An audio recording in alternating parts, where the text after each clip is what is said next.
बिस्मिल्लाहिर्रहमानिर्रहीम। अस्सलाम वालेकुम दोस्तों, बहनों, भाइयों और बुजुर्गों। आज हम इसको आदत और अबादत के दरमियान तस्लीम कर रहे हैं। सवाल तफसीलन ये है कि क्या अबादत की आदत बनने के मसले का कोई हल है। दूसरे लफ्जों में, जब मैं कोई सूरा पढ़ता हूँ तो इससे बहुत मुतासर और खौफ महसूस करता हूँ और बहुत ज़्यादा तवज्जो मरकूज खुशू महसूस करता हूँ। लेकिन कुछ दिनों के बाद यह खुशू और खौफ मेरे दिल में कमज़ोर हो जाता है और ऐसा होता है अगर मेरा दिल मैनी से बहुत ज़्यादा आशना हो गया और इस पर इतना गौर किया कि गोया इसे काफ़ी हो गया है। कुछ दुआएं पढ़ने पर भी ऐसा ही होता है। क्या कोई हल है? ये तफसीली सवाल है। तो दोस्तों, सबसे पहले आदत एक गैर जानबदार तस्वर है, इसलिए ये अच्छी बात है कि अगर कोई शख्स अच्छा काम करने और इससे बोझल समझे बगैर साबित कदम रहने की आदत डाले।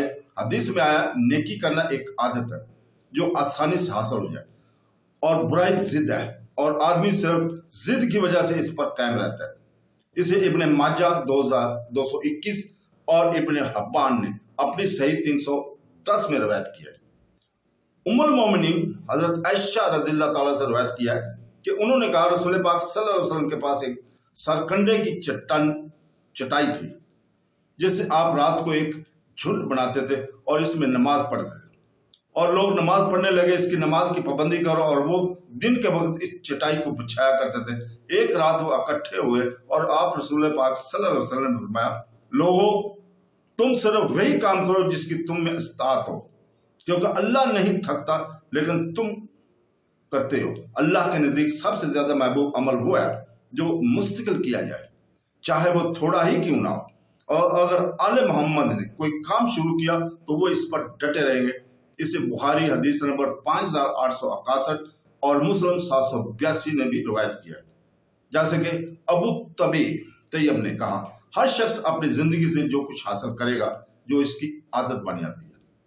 यह बात मशहूर है कि इंसान के अल्लाह की तरफ सफर में साबित कदम रहने का सबसे बड़ा जरिया अबादत का होना है, जिसका वो खुद अर्तकाब करता है, इन पर साबित कदम रहता है और इन पर अमल करने का आदी हो जाता है और वो कुताही नहीं करता। इनके बारे में गाफिल हो जाएं या इन्हें करने में बहुत सुस्ती महसूस करें, रसूल पाक सल्लल्लाहु अलैहि वसल्लम का हमेशा से यही अमल था। दूसरे लफ्जों में, वो इन्हें मुसलसल किया करते थे और अगर इसके घर वालों ने कुछ किया तो वो भी इस पर कायम रहते थे। दोस्तों, आदत के हवाले से इस मायने में कि बंदा अबादत के दौरान दिमाग की मौजूदगी नहीं रखता, इसलिए वह खुद बहुत करता है बगैर जज्बे और तवज्जो के। ये बहुत खतरनाक चीज़ है और इससे कि फिक्र कोई चाहिए।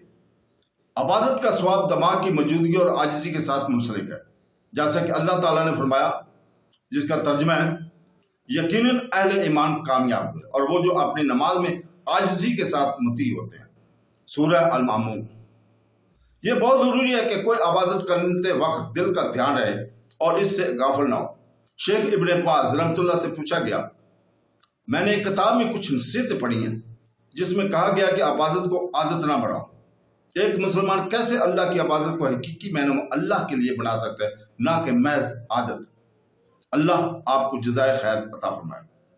उन्होंने जवाब दिया, मुराद यह है कि नमाज को आदत बनाकर ना करो, नमाज को आदत के तौर पर करना ताकि आप इसकी जरिए अल्लाह का कुर्ब हासिल कर सकें, ना कि ये एक आदत है जिसकी आपको आदत हो चुकी है। अगर आप पढ़ते हैं तो अल्लाह का कुर्ब हासिल करने के लिए पढ़ते हैं, इसलिए नहीं कि ये आदत है। इसी निशानी से अगर आप रात को तहज्जुद की नमाज पढ़ते हैं तो इसलिए पढ़ें कि ये इबादत और अतात है, इसलिए नहीं कि ये महज आदत है या इसलिए कि आपके वालिद या वालदा करते थे।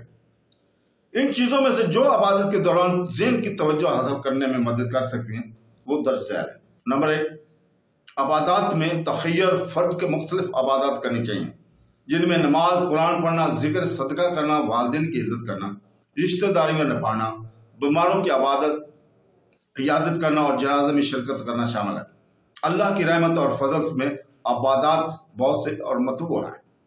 नंबर 2, इबादत करते वक्त नीयत को मद्देनजर रखना जरूरी है। इब्ने कैम ने फरमाया, नेकी करते वक्त साबित कदम रहना, इसलिए इंसान को चाहिए कि अमल में किसी कोताही اور کوتاہی کو دور کرے۔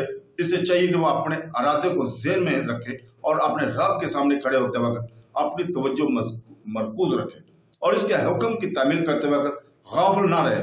اہم بات صرف وہی کرنا نہیں ہے جس کا حکم دیا گیا، بلکہ سب سے اہم بات یہ ہے کہ اس کو فراموش نہ کیا جائے جس نے اس کا حکم دیا تھا۔ جب اس نے حکم دیا تھا بلکہ اس کے حکم کی تعمیل کرتے ہوئے اسے یاد کرتے رہنا چاہیے۔ یہ اللہ کے سچے اور مخلص بندوں کی عبادت ہے۔ اس کے لیے صبر و استقامت کی ضرورت ہوتی ہے تاکہ عبادت کو اس کے تمام ضروری واجب اور سنت حصوں کے ساتھ ادا کر کے صحیح طریقے سے ادا کیا جا سکے۔ اس کے لیے یہ بھی ضروری ہے کہ وہ عبادت کرتے وقت جس کی وہ عبادت کر رہا ہے اسے یاد رکھے اور اس کی عبادت سے اپنے آپ کو اس سے ہٹنے نہ دے۔ لہذا اللہ کے ساتھ اس کے دماغ کی موجودگی سے اسے عبادت کے جسمانی اعمال کو صحیح طریقے سے انجام دینے سے غافل نہ کرے اور جسمانی اعمال کو صحیح طریقے سے کرنے پر توجہ دلوائے۔ اسے اللہ کے سامنے کھڑے ہونے پر دماغ کی موجودگی سے غافل نہیں ہونا چاہیے۔ تسبیح و اختتامی اقتباس۔ تو دوستو، دعا میں سخت محنت کرنا یہ سب سے بڑا ذریعہ ہے کہ اس بات کو ذہن میں رکھنے میں مدد کریں کہ اللہ کے ساتھ ہے اور اپنے بندے کی مدد کر رہا ہے۔ نمبر 4، عبادات کو ترک نہ کرنا۔ یہ ان طریقوں سے ایک ہے جس کے ذریعے شیطان انسان کو عبادات کرنے سے روکتا ہے، اس بنا پر کہ وہ توجہ نہیں دے سکتا۔ لہذا مومن کو اس سے آگاہ ہونا چاہیے اور اسے عبادات کو جاری رکھنا چاہیے۔ نمبر 5، کسی خاص عبادت کے لیے خود کو تیار کرنا اور اس کے لیے تیار رہنا اور ہر اس چیز سے دور رہنا جو اس کو اس سے غافل کرے۔ حضرت ام المومنین حضرت عائشہ رضی اللہ تعالیٰ سے روایت ہے کہ رسول پاک صلی اللہ علیہ وسلم نے فرمایا، جب کھانا پیش کر دیا جائے تو نماز نہ پڑھو اور جب حاجت کی خواہش نہ ہو تو نماز نہ پڑھو۔ سنن ابو داؤد حدیث نمبر 89 کا یہ ذکر ہے۔ تو دوستو، اللہ تعالیٰ ہمیں قرآن پڑھنے، حدیث پڑھنے اور سنت رسول پر عمل کرنے کی توفیق عطا فرمائے۔ آمین۔